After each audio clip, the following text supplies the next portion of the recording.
Koth mapek pod medo kelo midhiere thoth gwenge mapacho ka nyakwar Gajuang ka penj mar KCSE ochakore odiochieng' ma kawuono. Pod oyawo thuolo mar kwayo hayo maber mago ne jopuonjre mag KCSE ka bende setegi kwayi ni mondo ibed kodwa e chenro ni mar OIMORE chakre nyagiko yor ote magi ni mar waikoni mathoth e chenro ni koreo koraga mago makore ng'iyo kaka pek mar ngima ka bende piny owacho koro go dhoge piny kendo nyiso ganda ne piny dhi medo ridore pacho ka kuku mag wechego mane weche manyien to mokwongo magi momiyo pek.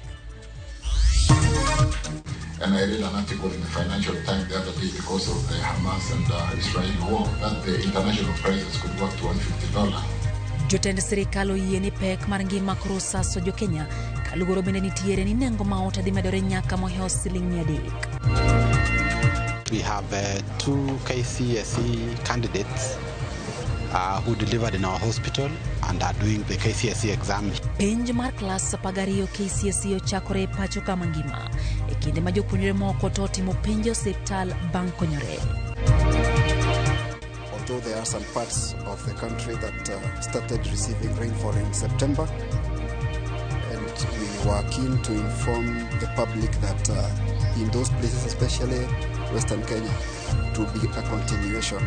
Bad migao mar sirikal makoro chal mar kor lwasi okoni koth pod medo jimbore mapeke pacho ka nyaka dwe mar achiel higa manyien.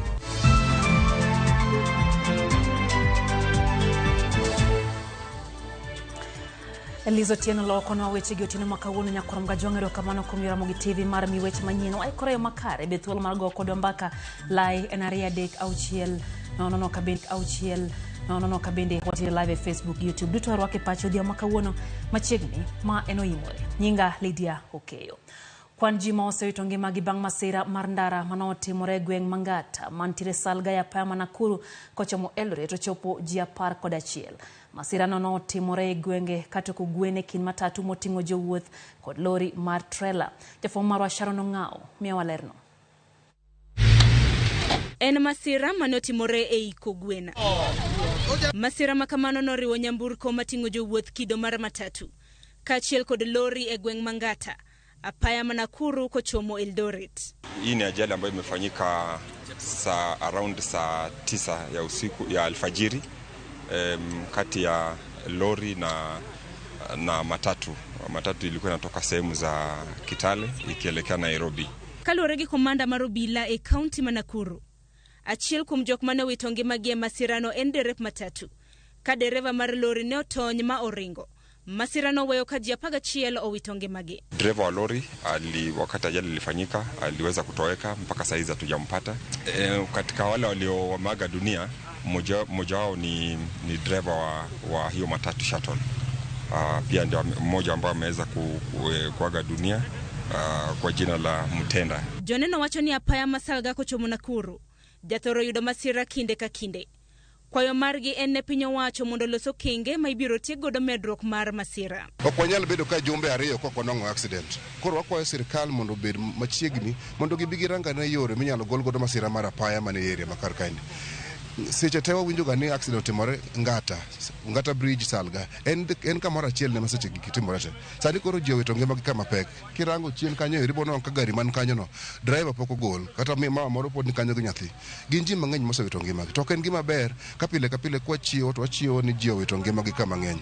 Tunasema kwamba kuna barabara ambayo inatengenezwa kuexpand barabara hapa Ngata, na ningeomba kwamba isiwe ikawa tu Ngata peke yake ambayo inatengenezwa. Tunaomba kwamba hii njia yote kutoka hapa Ngata mpaka pale ishikane na ile ya pale Sachangwan ili iweze kusaidia, kwa sababu kifo ya leo imekuwa uchungu na watu wengi wameanza kufa. Derepe ikwayo mondo beda kicha ahinya to kaluwore gi koth mapek mosebedo ka chwe e kor gwenge mapachoka mondo geng' medruok mag masiche e apaya. From the impact where the accident happened, the lorry driver actually moved from his lane to this other lane of the matatu, the opposite lane.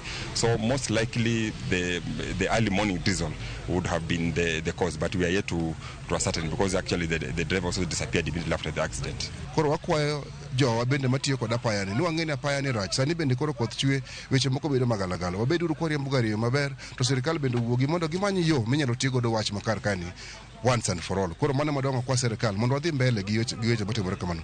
Especially wakati kunanyesha, watu ambao wanasafiri usiku tunaomba kwamba wawe waangalifu wakati kunanyesha. Alafu tunaomba kwamba wakati tunatengeneza barabara zetu tuweze kuangalia shoulders ya barabara imekuwa ikileta shida.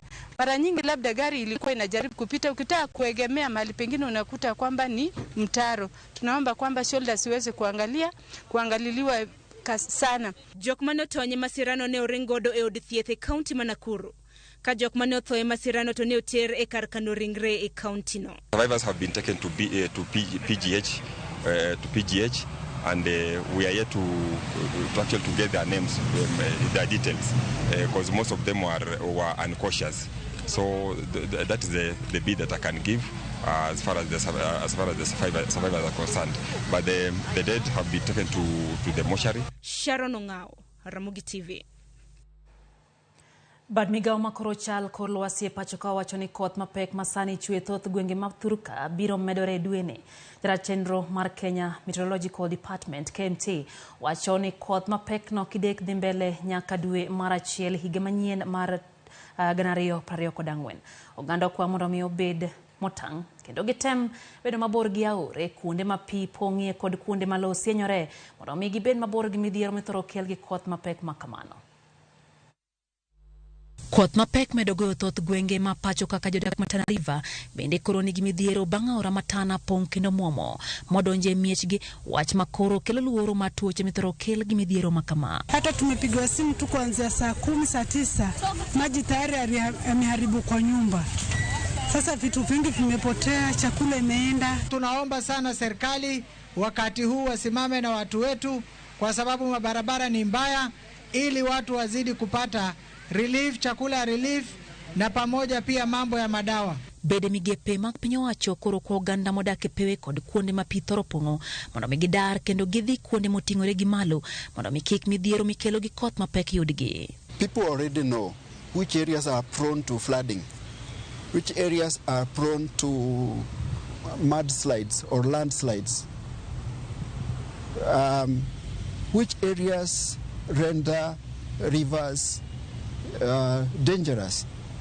So the message is stay out of harm's way. Don't wait to reach that point where we have to organize for your evacuation. Jata chenro mar bad migao makoro chal ma kor lwasi Dr. David Gikungu wacho ni nonro margi nyiso ni onge ranyisi moro amora ne koth ma kama biro dok chien nyaka dwe mar achiel higa manyien. In 2023 the heavy rainfall continues and there is clear indication that some parts of the country may experience the extended season into January 2024. Bad migao no wacho ni siem mana gimiyo oganda kinde mokalo kikawo ka gir tugo kendo gineni gitimo ikruok makare ne koth mapek ma pod biro medo chwe pacho ka. Our message is take KMD seriously. If there is something you are planning to do that can wait, let it wait so that you can do it late than have a situation where we will be saying these were plans of the late. E gwenge ma Mandera, jodak osechako dar kaluwore gi koth mapek mosekelo lal, ne moko kuomgi kaluwore gi midhiero mikelo gi koth ma kamano. Naona mtihani kufika kwa mashule itakuwa shida. Na vile juzi ilikuwa wakati wa KCPE, pia tunaona kama mtihani italetwa na ndege. Lakini je, watoto watafika shule namna gani? And I'm sure tungekuwa mahali zingine za Kenya sahi hapo kuna serikali angekuja kitambo, lakini sisi hatujui. Tunataka serikali akuja hapa atusaidie. Bad migao makoro chal ma kor lwasi ko oganda mondo mi obed motang' e kinde ma koth mapek no igeno ni biro medo chwe pacho ka. Moingo ji 500 locations mokadek e gwenge ma Karachuonyo County ma Homa Bay osechako dar kawuok e miechgi ano bang' oula mapek monjo gwengego. Kaka jafwambo marwa ma County ma Homa Bay Ali Abich lerono, puothe e kama odhuro jamni kaachiel kod mwandu mag jopiny bende pio ola oseyoro kaluwore gi koth madhi nyime gi chwe alworano.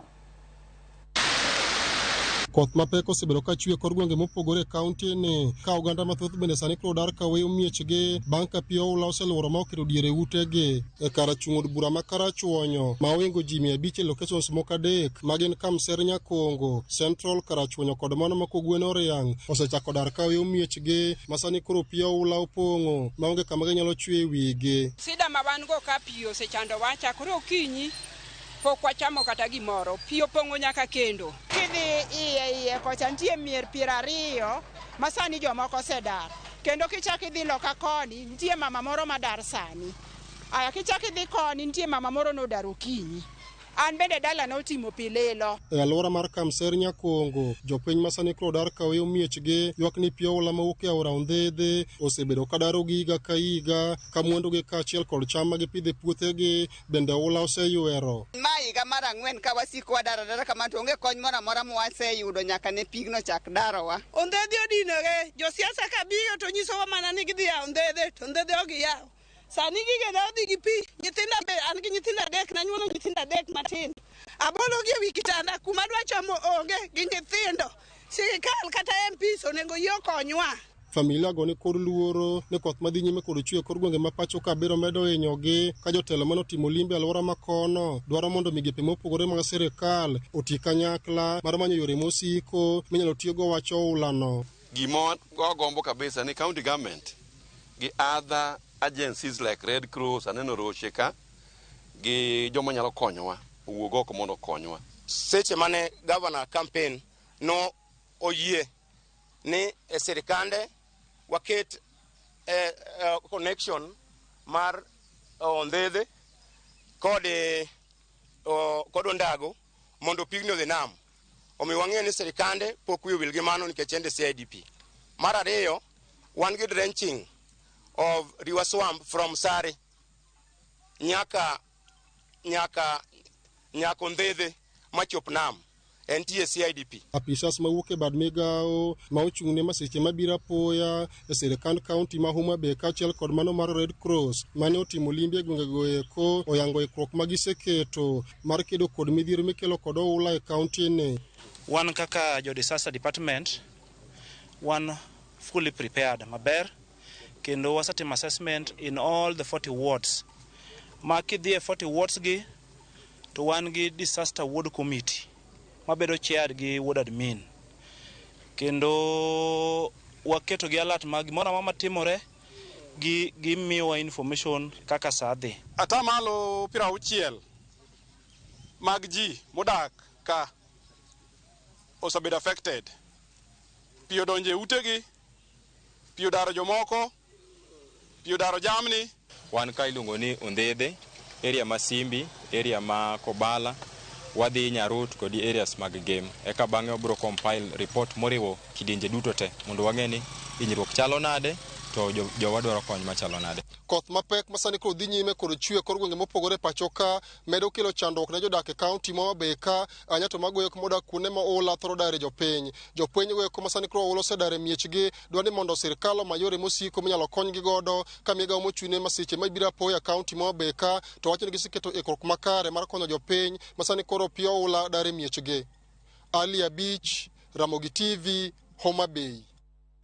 Emano bende koro nyalo kelo ni dang'ni mar paro Nyakwar Mgajwang'. Jatend migao mar Modhi Davis Chirchir kod nyawadgi mar omenda Profesa Njuguna Ndung'u omedo lokoe kuom oganda jo Kenya. Bango badgi piny ni uchumi tek kendo nyoro piny owacho. Kagilose buch komiti matwak mochwoe kom gi Kalonzo Musyoka kod Kimani Ichung'wa e kar bago rombe ma Bomas of Kenya. Chirchir olero ni nengo mar mauta nyalo medore nyaka $300 kuom lita achiel kaluwore kod lweny matimore piny Israel kod Palestina. Walter Nyambaga olosona ripodno e yo machal kodma. E kamiti mar twak mokelo kanyakla Kenya Kwanza kod Azimio la Umoja One Kenya Alliance e kar bago rombe ma Bomas of Kenya. Ka Emanadko keto jatend migao mar Modhi Davis Chirchir kod nyawadgi mar omenda Profesa Njuguna Ndung'u kanyakla kod jagoro mongirore migao mar Udi Charles Singa tago maliete wi kaka inyalo reso chumi mar Kenya. Davis Chirchir ni ogo bade piny nyim kamiti no ni pek man ngima nyoro piny owacho kendo kata bech nengo mauta nyalo biro muomore nyaka $300 kuom lita achiel. We can't do much on the international pricing of petroleum which has soared from $70 to $80 to $90. And I read an article in the Financial Times the other day because of the Hamas and Israeli war, that that the international prices could go up to $150. Chirchir, omedo ololot kum jo Kenya, ne kaluore kod tulo manie piny Israel kod piny Palestina, bech mwandu kaka modhi kod maut magin mwandu mochuno chuma pacho ka, biro idho ne kech lweny matimore Gaza. And that would literally mean our products going to a high of 300 shillings per litre at the pump. We hope it doesn't get there. So we are almost managing scaling the heights as we chew the gum every day to make sure we do manage this frame. And because I did say, Chair, that these are products which are real drivers of inflation. And so we are conscious, honorable members, we are working on it on a day-to-day basis to make sure that though it's a global challenge, we do obtain the best price for our country. Kamitino Benodio jaten migao mar omenda ngire juguna ndungu wichal mar uchumi gino mandungu ne olero ni jo Kenya nyaka med mana rido kanda kinde ma Kenya manyo kaka inyal tiek midhiero mag uchumi. Kata kamano olero ni gisani to en mana ya achiel ma en mar omo mwandu e pinje ma oko. So can we leave this meeting with some practical suggestions or recommendations on what the government is going to do to reduce the cost of living? The corruption of state capture, because that is what actually has bedeviled and gotten our economy to where it is today. Particularly recommend to deal with state capture as a form of corruption. Ours is the inflation that is coming from food and fuel effects, which is transmitted to us because we are importing a lot of food. There's a scarcity value, fuel prices are rising, and of course it's also exacerbated by the nominal exchange rate movements because domestic traded prices will mimic the movements. Jodito mag piny owacho go bende nodok ne sirikal kendo gisiro motegno suru michoko kuom jopiny kata odoko ni jolony nyim kamitino ne ocholo koyo mondo thul oko suru ma jopiny jurne kaka ma imodo kuom osach jotich kaka mano mar ger ute manyasani manengoge ogonyore. Think of interim tax review because you have yourself said you're working on it. And I still don't understand why you are taking more money from people for a concept. 80% of Kenyans, and this is the only thing I'll say on housing, live in their own homes. Have you asked them the kind of housing they need? This issue of housing should actually not divide, but actually should bring people together. Where we ended, the Kenya Kwanza proposed 3% on the levy. We actually ended at where Azimio had proposed, which was 1.5%. Walter Nyambaga, Ramogi TV. Kwang'yo mago motendre kod penjo meno chako odiochieng' ma kawuono bila mag okwach kich omako achije moko auchiel ma itudo gi ketho matiyo kod kuonde tudruok mag mbui e temo wuondo jopuonjre ni inyalo kwalnegi penj ma ochakre kawuono mar KCSE.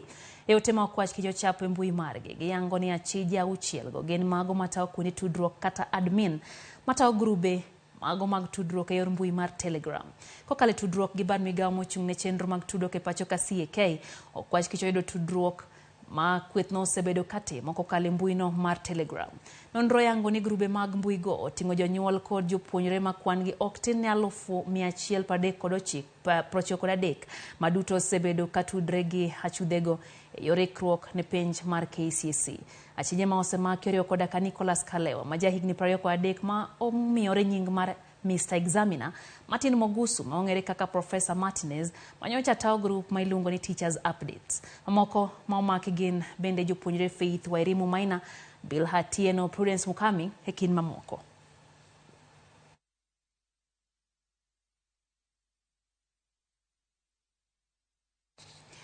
Odiochieng' mokwongo mar KCSE e pacho ka jagoro mongirore bad migawo kata migawo mar somo Belio Kipsang osiemo jopuonj madongo machano dhi ataro kod chike mag penj. Belio manelose kaunti ma Nairobi okone giseketo ikruok makare kendo gimedo kwan mag ndeke ma kalapapla ma ibiro tige chwalo penj e gwenge ma oula omuomoe. Jafwambo marwa mag weche mag somo Yutho Mondi miyo waler. E odiochieng' ma okwongo mar penj mar KCSE, piny owacho ka otelnegi kod apisa mag migawo mar somo ne owuok oko mar rango kaka chenrogo chakore e pacho ka mangima. Nairobi, jagoro ma ongirore migawo mar somo Belio Kipsang ne omondo kendo chako odiochieng' mare kod chiwo siem ne jopuonj madongo. Bele okoni kuom kinde mathoth, jopuonj madongo osebedo ka chuno jopuonjre kod maksi magine magidwaro, tok mag jopuonjre gino ma ok odwa neno higani. Let's reflect as professionals, as teachers. And I say this without fear and contradiction because I'm one of you, I'm a teacher. I taught in high school, like the way that you are teaching yourself. Maybe part of the problem is that we have been defining for them what is best. And out of that, we've been taking them through situations that they should not be going through. Bende okoni juma ma okalo ne gimako ji mane temo tiyo gi mbui e dhi ataro kod chike mag penj. Ka penj mag KCSE chakore, okoni pod giriwore kod migawo mamoko e menyo toch ne ji makamago. This week we are very sure we shall continue being very hard on these social media fellas who are giving us challenges. And we look forward to our colleagues at the DCI, our colleagues at the cybercrime, our colleagues at CA, making sure that these sites are brought down. Jatatije mar duol matayo penje pacho kae David Njengere, mane omondo e kaunti ma Kiambu, to chiwo siem ne apisa matayo penj kod jopuonjre, matingo simbe kata bed ni en gima ne osekum. Nobody is allowed to have mobile phones in the examination center except the center manager. All other phones should be kept in the center manager's office. Penji gi kata kamano, ochakore ka gwenge moko to pod nigi midhiero kama oting'o koth mapek kod nok mararita. Bele okonigi yaw wangi, kendo kuonde ma koth ochopie kuonde somo, giseketo ikruok mar neno ni penjo dar, kendo dhi nyime maonge ng'ikruok. Ote makamano bende osir kod jatatije mar duol mandiko jopuonj TSC Nancy Masharia, mane ochopo e kar yawo piny ma Mombasa. So even in those areas that are not very, because of the rains and so on, the government is ready. We have copters ready to airlift these exams and so on. And I don't think there are so many in the country, but where we have such hiccups, we're ready. We requested our officers in the field to make an assessment this morning and check whether an exam can be taken from the school. Say that if it cannot, they can just be able to make quick arrangements on making sure that our children do the examinations. Kuonde marita nokie, bende gimedie kwan mar chopa, mabiro konyo gi e chwalo penje skunde duto. In the evening, we deployed quite a number of helicopters to various places across the country, even places where we had not deployed last week. Some of the places where our colleagues at the Ministry of Interior has advised that there could be challenges, we've been able to deploy adequate helicopters. Higani marumo jopuonjre 9,900 kod adek timo piny maduong' mar klas 12 kagita maduong' to dir ne jopuonj duto madongo e pachoka mondo mi kik duok piny bidhruok mag penjgo e skunde duto ma pachoka. Judith Omondi, Ramogi TV, Nairobi. Jopuonjre moko ariyo manyiri ma johigni 19 chako penj margi mar klas 12 mano penj mar KCSE osiptal bang' nyuolo osiptal ma Kericho County Level 5. E County ma Siaya bende japuonjre moro timo penj osiptal bang' konyore. Jafwambo marwa Andrew Ndego miyowa ler mar kaka penjo otimore moko kuom gwenge ma Thurka. Penjno mar KCSE ma sikunde osebedo ka ikorene kuom higa mangima koro ne ochakore ayanga e gwenge ma pachoka. Kata kamano, chenro ma kama ne ochakore e lwasi ma opogore moko kuom sikunde.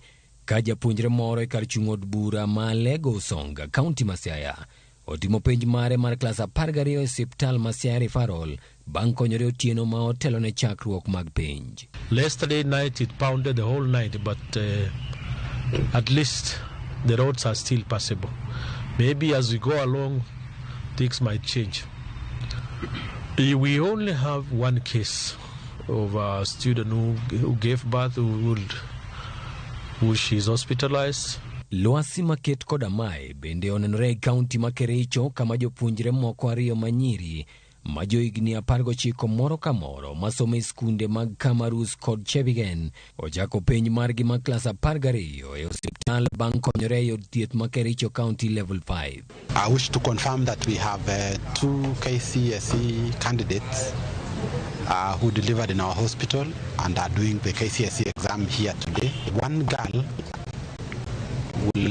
actually sit all the exams in the hospital because of the condition of the child, while the other one has actually been discharged, so the subsequent exams will be undertaken at the school.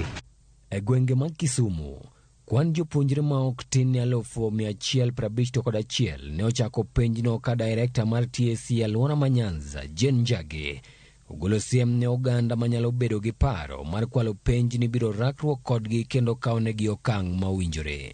Center managers, please collect the phones once you arrive from the invigilators and also the supervisors, so that we do not have an area where anyone is tempted to use the phone. The center manager shall hand over the examination materials, one, directly to the supervisor, not indirectly.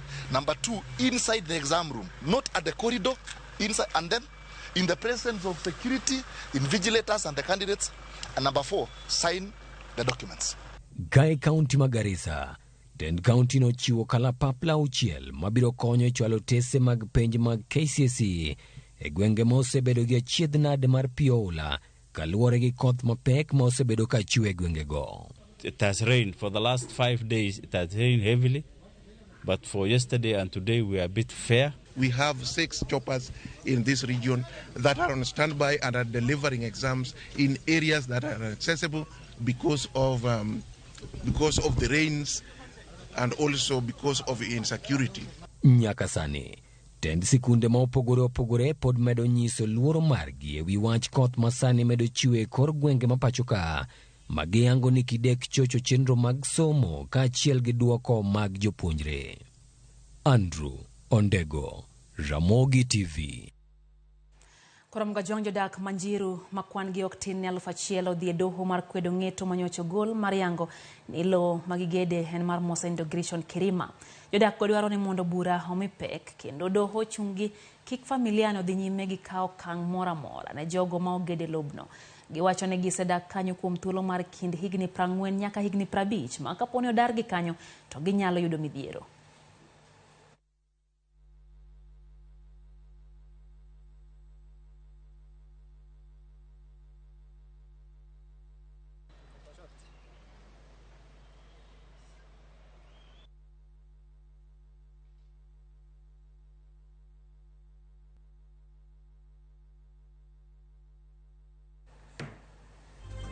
Rokamano nyakomango jang kuom keto mane Ramogi TV ma en chenro mar OIMORE wadhi mbele gi weche manyien haroko pachi kacha mondo wagoe kodi mbaka. Aneno kanyo ote moya kuom The Rock ka intira sumbi wacho kanyo ni mos mare makene jowa makoth odaro to kendo ketho chambgi kod gigegi nyaka lode manie puothe. Watemo tudre gi jotendwa kato wacho kanyo ni kaka ginyalo konyo ahinya to jogo manie kar dak ma Wahambla gi kuondego makarachuonyo mabende weche sekethore nikech wechego makoth nyakora mgajwang'. Benta Charles wacho ni Hamebero Dene Johnson Atengo Lang kod Ali Bilton Makiri duto makuoyo Kochia Secondary School. Dave Boy Olo wacho ni osechekin kaka pile kendo entiere kodwa e chenro kaito Faith Mzomo to giama kodhoge wacho kanyo ni kare wach mauta uwinjo meda dichiel mondo gando migo chon mano path Faith Mzomo kanyo nyakora mgajwang'. Benta Charles wacho ni odhiere nono kaka oganda pod chokore kanyakla kendo teo mondo ong'i wechego makwalo penj. Wacho ni en gino bende koro makodho kaina. Makojwang' David Omondi wacho ni en janya kach Nyabondo Ramogi chopo ne geyo makare. Wacho ni Hamebero Dine former skunde wacho ni skunde mano some chon St. Cornelius Ramula Secondary School.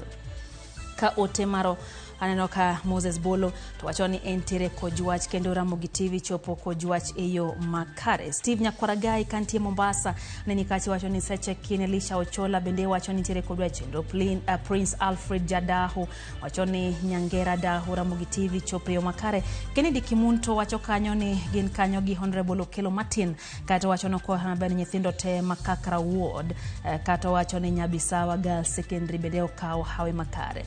Kevin Georges kantie Homa Bay kwa makare ne olos Sirkon Secondary School ka gidhi mbele gi penj mar KCSE.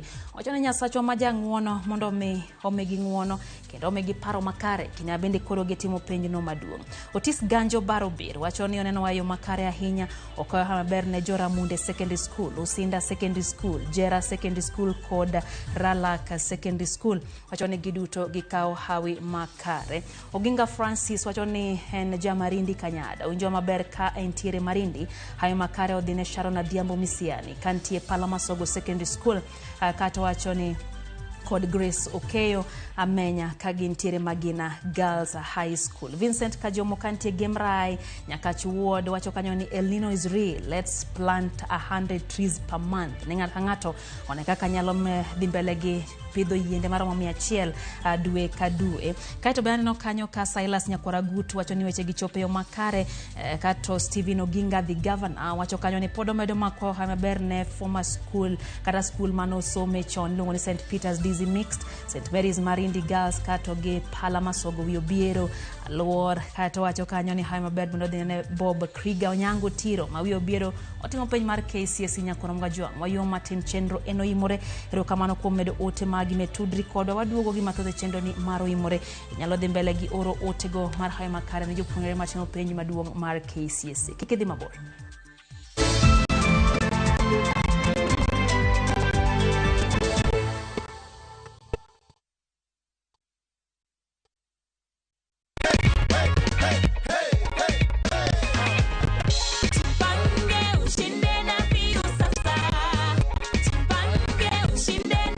Nataka kuwajulisha na kuinsist kwamba we will only call our winners through the number 0709 767 000. That is 0709 767 000.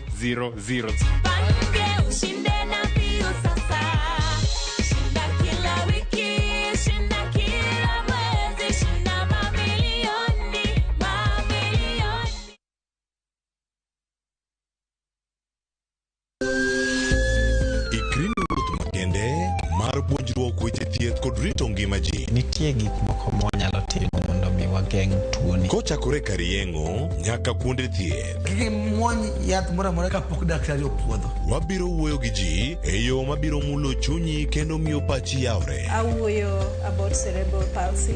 Anyalo nyiso jonyuol mamoko ni gimbe giluor. Ng'eyo en teko. To kodok korka ngima mar del, bedo gi ng'eyo nyalo kelo lokruok maduong'. Wach chanjo ma jomadongo ng'eny ji ok dhi nikech ng'eny ji kia. Bende wariwo jowinjo wa e mbaka madhi nyime kokalo kuom nonro matimore e lela. Nitie program moro mabiro miluongo ni penj laktar. Ober ahinya nikech opuonjo gik mang'eny. Koda ka tudruok e yor mbui. Riwri kod Ruth Otieno e penj laktar. Wuok tich nyaka tich abich saa 12 odhiambo mana Ramogi TV. Book your festive holiday Navview Travel. 3 days Masai Mara from 15,000 Kenya shillings. 3 days Amboseli, Samburu, Saba from 30,000 Kenya shillings. Coast Self-Drive from 14,000 Kenya shillings. 5 days Coast SGR from 45,000 shillings. 5 days Coast Flying from 72,000 shillings. 5 days Dubai from 800 USD. 5 days Zanzibar from 940 USD. 5 days Thailand from 1,550 USD. 8 days Singapore and Malaysia from 2,450 USD. Book a group and travel free. Call 0703 254 254 or book online www.viewtravel.com. Chieng' tich adek ka tich adek en oketho piny to pod ogoku. Ji dhinyore te kanyo kar jopiny.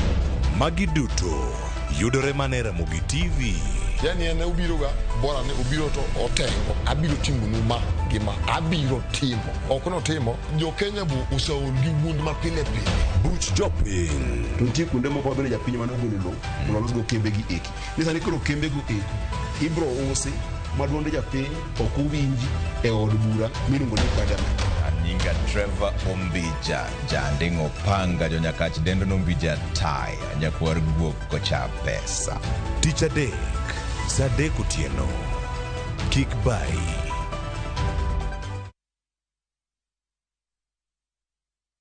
Wekelea na shabiki kaende.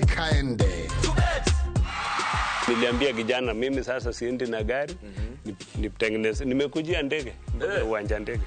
Nimekujia taxi mpaka hapa. Mimi kwa majina naitwa Samuel Juma Kiboi, natoka Kitale. Na ukipigiwa simu ulikuwa wapi? Nilikuwa kazini. Nakwambia nilipopigiwa simu ilianguka mkononi. Hata nimechukua loan na sijakamata 1500. Yale nilikuwa nimepanga. Yote yametimia. Kama nini hivi? Niko napeleka mahari ya kijana. Nilikuwa nimeweka tarehe 18. Mimi ni mgeni kama gut. So nilikuwa nauliza pesa itatoka wapi. Lakini sasa Mungu amepitia shabiki wakasema bwana, wacha tukufungue minyororo. Na ninaambia wale ambao wajacheza wajue ya kwamba chezo hii ni ya ukweli. Na nimeiona leo, na hata wale walikuwa wamekataa wakiwa mapasta wanasema utapeli, jana waliweza kusema, walitubu wakasema sasa hata nao wanaanza kucheza. Kama last week, tumefanya tena this week. Juma Kiboi, $500,000 kaenda jackpot ya shabiki. All he did was very simple. Ni kunisikiliza tu na kufanya. Chukua simu yako, SMS KJP kwa 29063. Kaenda jackpot is a guaranteed jackpot. Lazima kila wiki tupatie mtu. Na sio lazima upate game zote. Juma alipata 11 out of 13. Ako na nusu milioni. What about you? Wekelea na 50 bob pekee for a chance ya kuomoka na 500k. Lazima kaende, yende kila wiki. Play responsibly. Betting can be addictive. Not recommended for the persons under the age of 18. Authorized by BCLB number 587.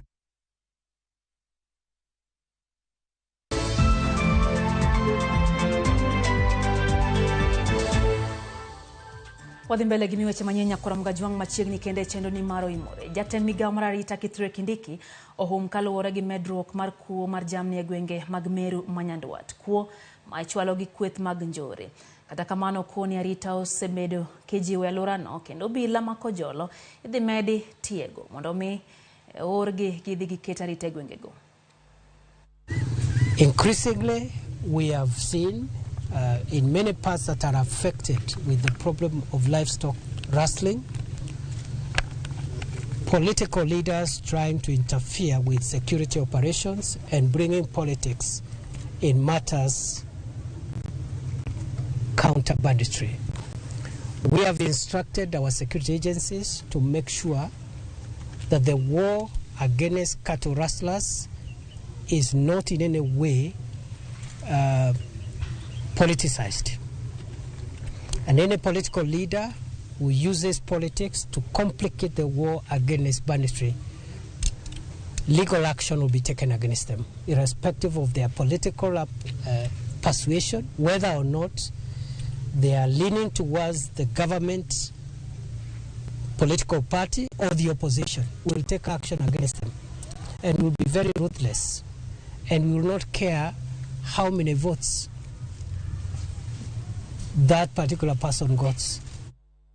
Doma Kisumu tuejela kuom higni 20 jago ma itudo gi kuo mar mwandu mag keyo teko stima koreo koda kama sinde mag transformer. Jago no manyinge Polycarp Nyakayo yudre kama tek kaluwore gi kuo no mayangore no timore higa mar 2021. Kajafwa moro ma Kisumu James Okoth lero kambi mar Kenya Power kod jopiny orwako ng'eto makamano.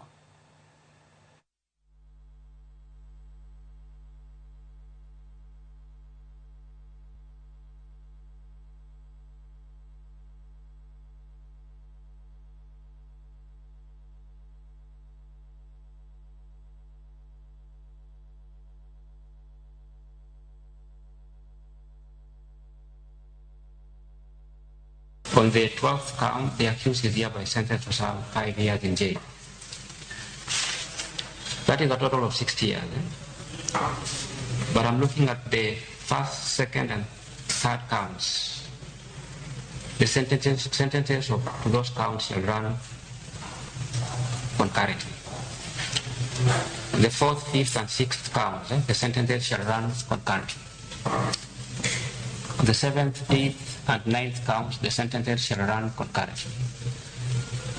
On the 10th, 11th, and 12th counts, the sentences shall run concurrently. That reduces the 60 years to 20 years. Gikusti maka jukuyo se kwalo hinyo wa malich. Sana sana ja biashara kaka ja welding, iyo done ko se kwal transformer, teach chung.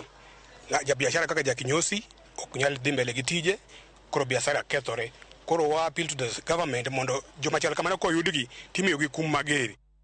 Piny owacho mar Kenya kod bengi KFW mbalariany mar Aga Khan kanyakla kod mbetre mar German ochwalo masinde mag jiwo thieth ne counties maoro kwako kaka Isiolo, Marsabit, Mandera, Wajir, Lamu kod Samburu e kind mamoko. En nyasi manotele kod Mama Rachel Ruto ma en mino jatend piny Kenya e kar jot mar jatend piny e boma ma Nairobi. Jatend migawo mar thieth Susan Nakumicha, jakom weche thieth e riwruok mar Governors Muthomi Njuki kod jatije mbalariany mag Aga Khan Rashid Kalani okoni masinde go biro chiwo yot e chwalo thieth e gwenge ma pacho ka mantiere kod pek e yudo thieth e yo mayot.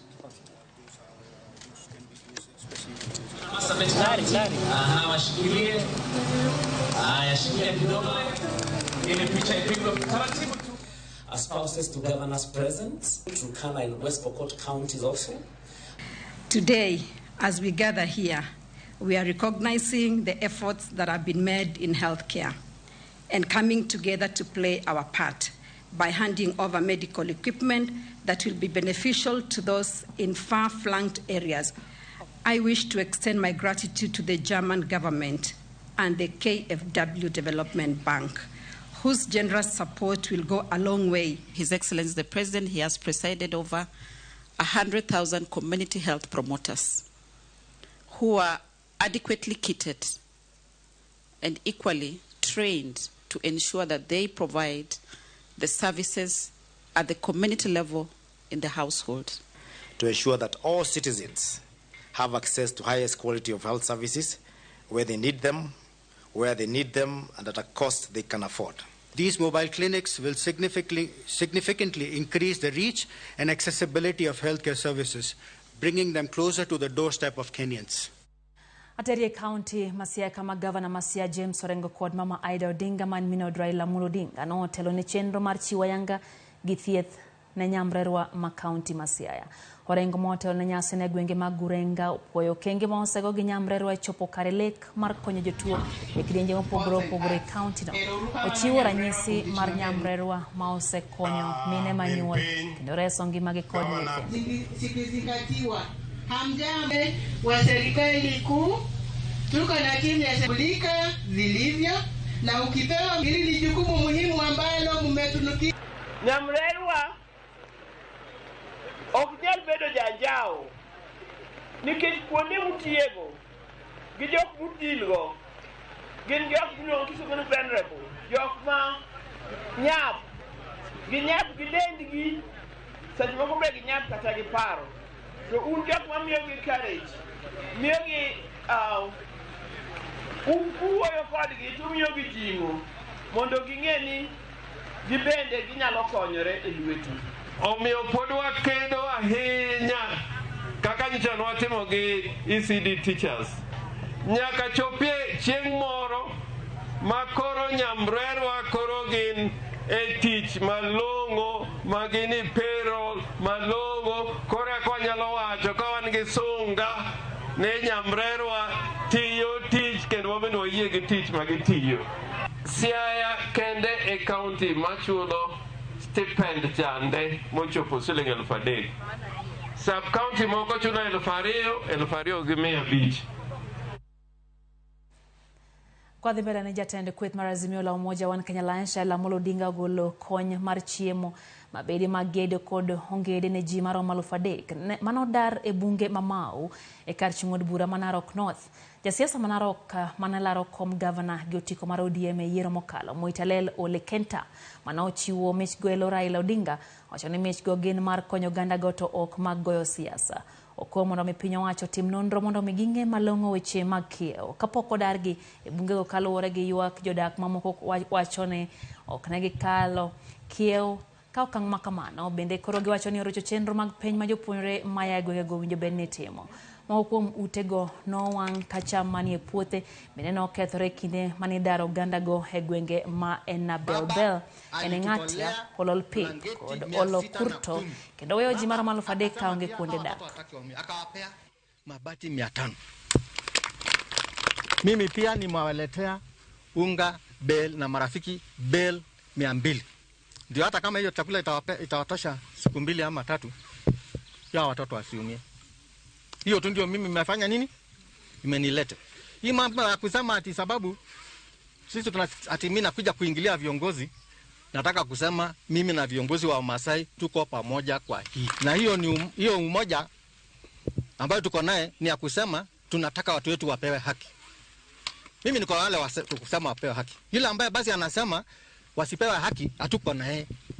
Ngareta iko na boundary clear. Hapo kuna hata mpaka station ya warden ya Narok County. Kwa hivyo iko nini? Kwa hivyo kuja tena kuteremsha ati ndio Wamasai wanyang'anya shamba yao, hiyo sio haki. Kwa ng'ado tong' kendo wadhi e pinje maoko nyakon mgajwang' kweth mar Hamas koro lero ni jolwenj Israel osenego jopiny Palestina ma kwan-gi romo 10,022 chakre tarik 7 dwe mokalo. Matimore ka otieno manyoro, jolwenj mag piny Israel notimo monj mawachore ni duong' moloyo monj duto nyaka ne lweny ma kamano chakre. Jatend thieth mar osiptal mar Al-Shifa mayudre Gaza olero ni monjno noweyo maromo dhano 200 ka otho. Ji mane oyudo hinyruok nochwalo osiptal koting' gi punde ni mar ng'eto mag yore tudruok omiyo ok ne nyal luongo geche mating'o joma tuo kata ambulance. Nyaka sani wachore ni jolwenj Israel osepogo Gaza nyadiriyo.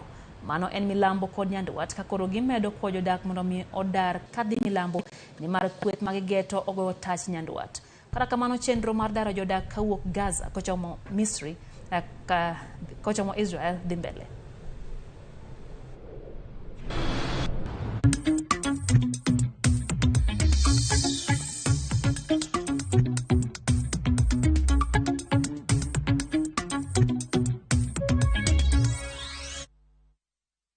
Mago hala jolupe kaunti ya Migori yuago dok piny e nweng'o margi kakoro gitudo ma kod sand magiyudo e lwet obila ma Uganda kaachiel kod tiyo kod kilwa ma oko puodhi. Jafwambo marwa Juma nitiere kod ler. Kwan oganda maduong' e kaunti ma Migori yudo gago margi ka okalo yor lupo ma itime nam lolwe. Maromo jolupo 10,000 mawuok e dhowedhe 27 e kaunti ma Migori mangima dhi e nam lolwe pile ka pile. Kata gidhi e nam lolwe pile ka pile mondo giyud gago ywak ng'eny kuom jolupo ni nengo margi kod odok piny. Udugo gomena ma kopim tok rom kata siling 300 to nam to gidhi e ji 4. Omena ni yudo ka wuon yie no olo fuel. Jogi nyo migi chiemo gi chiemo. Teni yudo ka nyo chul. Omena nya bedo ni biro gomena tipimo omena siling 50. Tadieri chando rinam kocho tieno mangima ma okinindo. Koyo chami ma pinyoru. Tichi tiyo kaliech. Thoth gi wuok kod lwetgi nono. Kamoko bende wuok kod rech kaachiel kod omena sanja. Gitudo dok piny mar kwan mag rech magimako kod midhiero mathoth ma oting'o san magiyudo e lwet obila ma piny ma Uganda magiwacho ne pod sandogi mokalo. Uganda tinde mayo nyake dhoge ka. Koro nwakoyo sirikal mondo mi ong'ie kaka nyalo tieko nwa jo Uganda gi. Tiyo kod kilogo moko puodhi makoro mako nyaka rech matindo bendo sekelo dok piny mar kwan mag rech e nam lolwe kendo jolupo ok nyalo rech moromo. Seche moko idhi chiko ka nkinyi dhi to yudo lopino tembe ochame sijui ya muoko chame. Koro wadwa ni mondo me opognwa kaka wanyalo lupo nkech kata wambe wadwara kaka gidwaro no. Ok mana jotelo ge otamore tieko kilwa maricho. Jolupo gi bende ywag ni nengo mamalo mar mafuta bendo sethiro chenro magi mag lupo. Fuel lidaro yudo kitiyo gi pesa mang'eny malo pesa ma ditiyo godo. To sani nengo petrol osaidho ma kendo lita achiel en mana siling 230. To bende ok en kata lita. Moko kuom jolupo osekawo okang' mar donjo e pith mar rech ka gitiyo kod unga mar rech. Kata kamano giyudo pek e nyiewo chiemb rech kaachiel kod nyithi rech. Akwayo ni ka sirikal oyie to miwa support ma kaka wajopur mar rech, wajopith mar rech. Te kaluwore ni yor pidho rech, yor chiemo kaka giyudo onge. Piny owacho mar kaunti ma Migori e higani ne ochiwo ni jolupo unga mag rech 4 mondo koro konygi e pith mar rech mondo lupo koro kiket mana geno margi e wechego mag lupo. George Juma, Ramogi TV, Migori.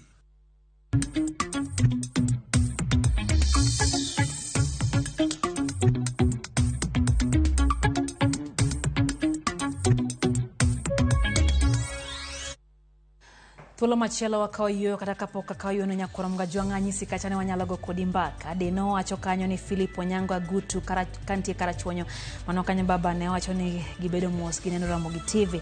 Baba Ray wacho ni kwar giluongo ni Mzee Binya kantiere Ogwedhi. Bende okawo mos kacha kata Rolex wacho ni mama gi Mary Odenya kantie Ombei gin duto iketo wang'gi Ramogi TV. Patricia kantie Usenge, Ken Msafi kantie Ayenga Ulore kaito Walter wacho kanyo ni men gi Grace gi wuon gi John Odongo ndia hero gi duto iketo mana wang'gi Ramogi TV. Shoni Flozi wacho no ko maber ne Bishop Lina Sokok Girls penj mar KCSE Ojwang' Atari wacho no setiu nena. William Okach wacho ni wamed mana lamo ne piny Kenya. Tony Okelo wacho ni entie Kibra. Jared Wilson wacho ni Ramogi TV chop makare okwo St. Paul Sigomre Secondary School hai maber. Steve Moffat wacho ni okwo ne nyithindo duto matimo penj mar KCSE hawi makare. Kaeta eno bende ote mar Shelika Melisha wacho ni Sindo Mix Secondary School okao hawi mar ote mar hawi makare. Jackton Mwai wacho ni Homa Bay High School emokone gi hawi maber. Kaito bende kanyo ote mar Omulo Junior wacho ni entiere kodwa e chendo ni Odhiambo makawuono. Bende aneno kanyo ka ote mar Patricia kantiere Sindo wacho ni entiere kodwa. Ruben Otieno kawuok Gwenori Ankindube wacho kanyo ni omora ahinya gi Ramogi TV. Kata kamano wach mar muko udi aoya e Kidaro ji wacho ni en gima ok ber ahinya. Okone Oged Secondary Joshua Ochieng hawi maber gi jo form 4 tema dhi mbele gi timo penje Kenya kae ni mondo Nyasaye otel negi. Mark Aluga japeng achiel ma Abom Center wacho ni entiere kodwa e chenro. Kata neno bende Oboye Nyawade wuod Kanyadoto wacho kanyo ni en gima let ka piny maru gi ajali. Wacho kanyo ni ogoyo mos ahinya na jogo mabende owito jogegi magihero ajali manotimore okinyi makawuono. Baneno ote mar Marco Juang David Omonde wacho ni sani koro tulo ma Israel kod Hamas emiwuoye ni omiyo mafuta medre pacho kata chonto ni wuoye mano mar Russia. Wacho kanyo ni gima koro en wacho oyuak ne joma nogoyo ombulu ne serikal masane. Haya, Oluoch Kwaga ntiere kodwa e chendo nie kaito wacho ni entie Nyatike to wacho ni Nyatike bende pi nego ji ntie nyaka skul masane pi oseimo. Jotelo to lal kure pesa mane biro konyo e yor kawo penj pesa go ni kanye, pesa mano kelne El Nino ni kanye. Mago penjo ma Oluoch Kwaga penjo kanyo. Kata neno bende ote mar Otis Nyakwanyawade wacho ni Sindo moro Ramogi TV chopo yo makare. Wacho ni El Nino koro chopo jopiny no matek gima be koro idho gino kenge mage ma serikal oketo mar reso jopiny e kinde makoro midhiero kwako piny. Okwo hai maber ne Msare Mixed, Tonga Boys kachiel kod Moi Girls Sindo. Oyo matin pod wantiere kod mago mag tuke kwa duogo kikidhi mabor maino imore.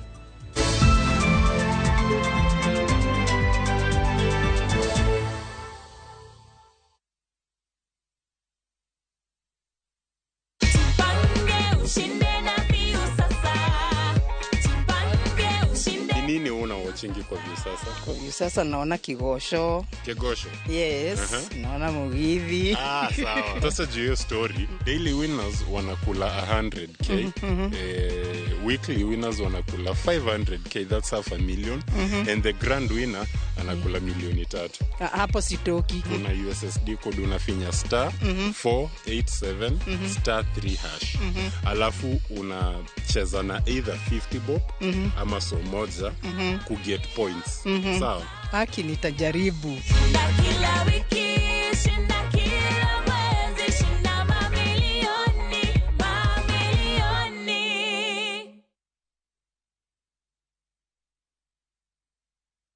Sasa kwa tao moja tu unaweza pata third party cover for your private motor vehicle valid for 30 days. Say goodbye to expensive motor vehicle insurance. Pata bima kutoka Direct Line Assurance. Kujisajili bonyeza star 487 hash. Weka namba plate ya gari yako, ID namba yako, email address yako na ulipe thao moja tu. And your digital cover will be sent to you instantly. Collect your sticker at your nearest Total service station. Dial star 487 hash upate third party motor insurance valid for 30 days. Pap, ni thao tu.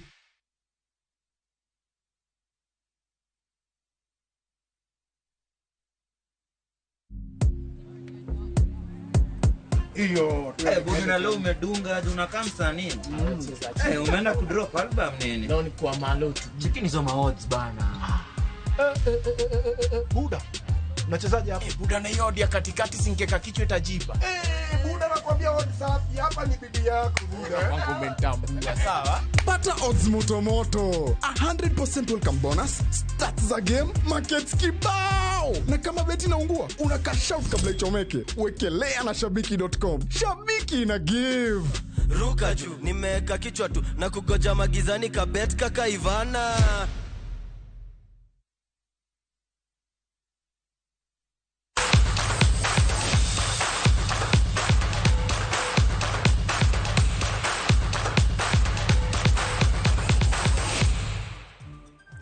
Epautu Kenya koramga juang jaloch manyien hengwe kinda mag New York City Marathon e kidieny mar wakeni Helen Obiri notio matek kendo kao loch karadoko ni no bedo kod peke ngwegi higa mokalo. No nyiso mor mare bang' yudo simbo ma osebedo kotimo ne orako pile ka pile. James Opondo ndiere kod ler. Is a lead pack of women here in Brooklyn. Higa mara 2022 nobedo mopogore ne jang'wech Helen Obiri kamano ne en ike mokwongo temo ringo ng'we kinda mar New York Marathon. Kata kamano ne odhi nyime gi timo orako kendo chunye ne okojok kata odoko ni ne otieko thuolo mar 6 higa no. Ukiwa athlete mzuri lazima ung'ang'ane. So nilienda kurekebisha ile makosa nilifanya, nikaenda kutrain vyema ndio ikanisaidia kukuja hapa siku ya leo. Higa ni boma New York Helen Obiri noduoge papa kendo ringo gi jong'wech manigi rekod mabeyo e ng'we kinda kama oting'o Sharon Okedi ma en jaloch higa mokalo, jaloch machon e ng'we mag Olympics Bridget Kosgei, jaloch ng'we mag mita for para pinje duto Letensebet Gidei mawuok e piny mar Ethiopia Mary Ngugi, jaloch midila mar silver ng'we mag New York Marathon higa mar 2021 Violet Chepto kaachiel gi jang'wech manigi lony Edna Kiplagat. Ilikuwa ngumu, ilitupatia attention sababu kila mtu hataki kuenda, anaangalia nani yako hapa. So for me nilisema sio time tunaangalia tukiwa hapa sababu hakuna mtu unataka kuenda. Nilikuwa nataka ku make a move at 25k, nikasema niko na 15 like k, nikasema no. Obiri norito mar yudo thuolo mar kalo jong'wecha wetene kodong' mita 300 to gichopo e tol no joe ng'wecha kendo weyo chien Gidei. Helen Obiri nobire ng'wecha mar New York Marathon ka en gi lita bang' Gidei yombe e ng'we mag World Championship mita 1000. So na mimi nikasema tukiingia Central Park kama tuko na watu tutatumia speed ya uwanja, lakini ingawa nilikuwa na wasiwasi Gidei ako hapo naye ametoka kiwanja amekimbia juzi 14:05. So nikasema tutaenda mpaka 400 meters to go, so at least turudile ya Oregon last year tuone vile itakuwa. Helen Obiri nolero ni pok oloko piny mare kowuok Kenya kata kamano en gi kuonde mag timo orako ariyo e piny mar Amerika gi Kenya. Mali na trainia ni juu na ni milima, miteremuko, so inakusaidia vyema kuprepare race America. Familia mar jang'wejno odak e piny mar Amerika kama en gino makonye timo orako mare ka onge gi paro mar kaka familia mare odak. Most important thing ni kuwa na family karibu, so niliona ni vyema nisikae hapa peke yangu, tukue na family. So tumeweza kuwa na family, mtoto ako shule hapa, mzee ako na mimi all the time. Jokenya modak e boma New York bende noyoro chiwo sire ne jang'wech mapacho ka. Mor mar gino nenore yanga bang' loch mar Helen Obiri e ng'wech mar ng'we kinda e kidieny mar wakeni. I am so excited. I always watch Marathon Olympics on YouTube every now and then, but right now being here in this stage, I really feel so proud of Kenya. We came here to cheer our fellow Kenyans for the New York Marathon, and we are very proud to see Helen Obiri becoming the winner for the women's race. Obiri duogo pachoka ne yuoro ng'we mag cross country kaachiel gi timo orako mage kapok odok e piny mar Amerika. James Opondo, Ramogi TV. Joloch higa mokalo Laser Hill Academy mawuok e kaunti ma Kajiado, Mwenge FC mawuok Nakuru, Trinity Mission Girls mabende wuok Nakuru kaachiel gi Meli Girls mawuok Narok duto ng'ado tiko mag finals tuke Chapadimba gwenge ma Homa Rokak. Timbe ang'wen go koro riwore gi Wieta Girls, Itigo Girls, Ndora Sports kaachiel gi Paz Klanga FC e finals mag timbe aboro mabiro rakore finals e lap ma ASK Grounds kaunti ma Nakuru gi Kodira. E finals mag gwenge ma Nakuru mano obagi lap mbalariany mar Rift Valley Institute of Science and Technology. Tim mar Mwenge FC noloyo Lorubai FC mawuok Samburu gonde 4-0. Mwenge FC noloyo Mighty Lakers gonde 9-0.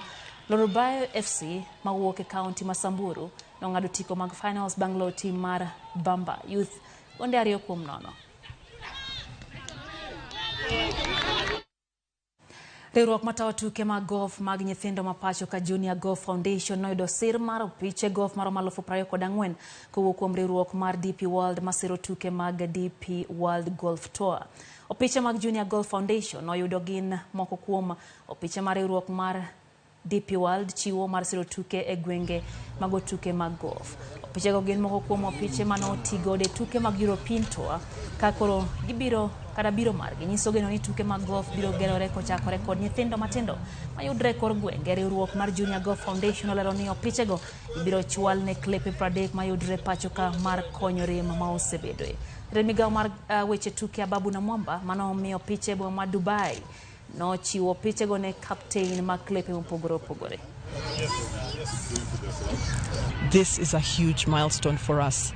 Just 2 months ago, we distributed 200 sets of kits around the country to kids who are not able to pay for golf. They are able to access these kits to be able to play wherever they are. And now we have 24,000 balls, which means that these juniors have access to all the equipment they need to play golf. We're delighted, and as government will continue to support this, we'll continue to support the development of golf through the Junior Golf Foundation, through the respective clubs, through the federation that is responsible for this sport, and most importantly, to continue attracting elite platforms and elite competitions to Kenya. Because as we grow these talents, we want to see these talents participating in top-tier competitions. Team mar Al Ahly noyudo loch mar gonde 3-0 kingi gi team mar Al Riyadh e tuke adhula lig maduong' mar Saudi Pro League boma ma Jeddah. Jaloyo mawuok e piny mar Saudi Feraz Al Brikan noloyo gol